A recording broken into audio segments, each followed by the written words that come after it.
friends. Alright, we're going to try this YouTube thing again. Hopefully it's all situated and under control now, because I am getting behind on my stories with this nonsense. You can see that I'm sitting in my office. I can see people walking outside to their buses behind me over there. So I hope they're not too loud. We are going to read 2 stories today if this YouTube thing is working so that we can get them out of the way because they're making me fall behind. And I have my first picked out and ready to go. It was one of my favorites when I was little. It is so silly. It is called Caps for Sale. A tale of a peddler, some monkeys, and their monkey business. Told and illustrated, so the words and the pictures, by Esphyr Slobodkina.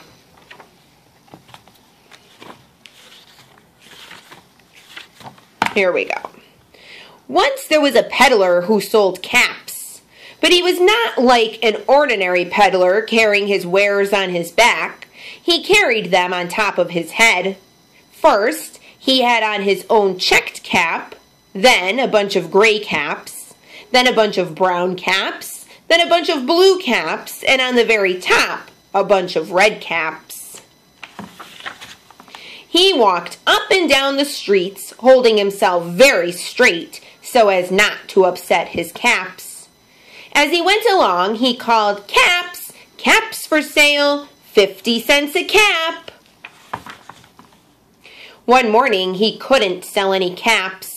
He walked up the street and he walked down the street calling, "Caps, caps for sale, 50 cents a cap." But nobody wanted any caps that morning.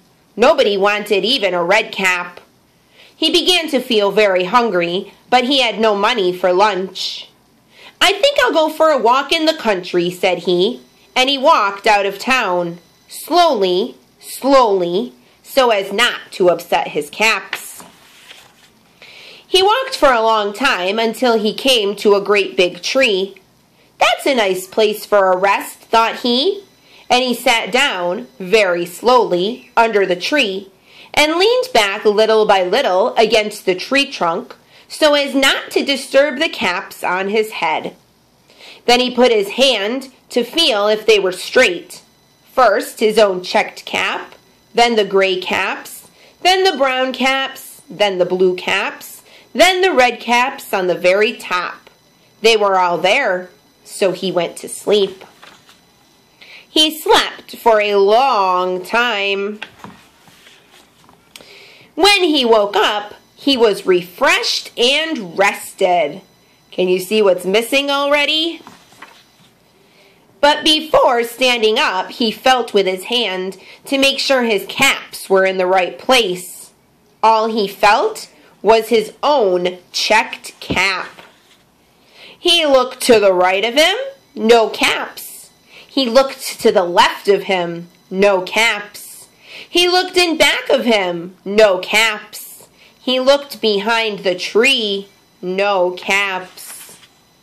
Then he looked up into the tree, and what do you think he saw? If you were listening to the title, you might have an idea. On every branch sat a monkey. On every monkey was a gray, or a brown, or a blue, or a red cap. The peddler looked at the monkeys. The monkeys looked at the peddler. He didn't know what to do. Finally, he spoke to them. "You monkeys, you," he said, shaking a finger at them. "You give me back my caps." But the monkeys only shook their fingers back at him and said, This made the peddler angry, so he shook both hands at them and said, "You monkeys, you give me back my caps." But the monkeys only shook both their hands back at him and said, Now he felt quite angry. He stamped his foot and he said, "You monkeys, you better give me back my caps." But the monkeys only stamped their feet back at him and said,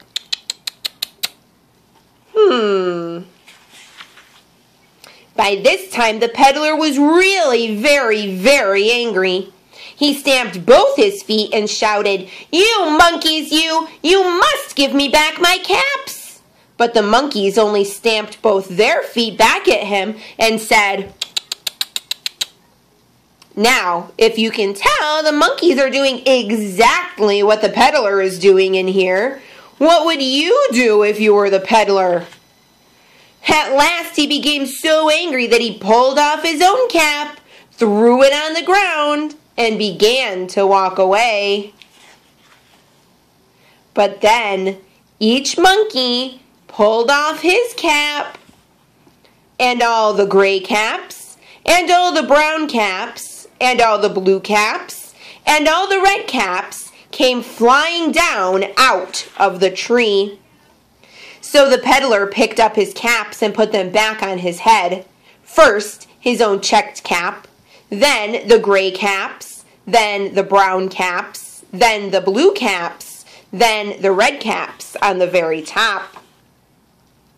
And slowly, he walked back to town calling, "Caps! Caps for sale! 50 cents a cap!" The end. Caps for sale. Told and illustrated by Esphyr Slobodkina. Hi. Monkeys can be a lot of trouble. Here's your work for tonight, 5 sentences. Can you tell me about a time maybe that you had a pet at home who turned out to be a little bit of trouble? Or maybe you have a friend or a relative who has a pet who causes some trouble sometimes. Can you tell me about that in about 5 sentences? You can write more sentences if you have to get your point across, but I have a puppy at home and he is crazy. So I would love to hear how your animals, just like these monkeys, turned out to be a little bit more trouble than they were worth. All right, friends, that's it. Watch in a couple more minutes because I got story number 2 coming up. Fingers crossed that this YouTube worked today. Peace out, guys. Love ya.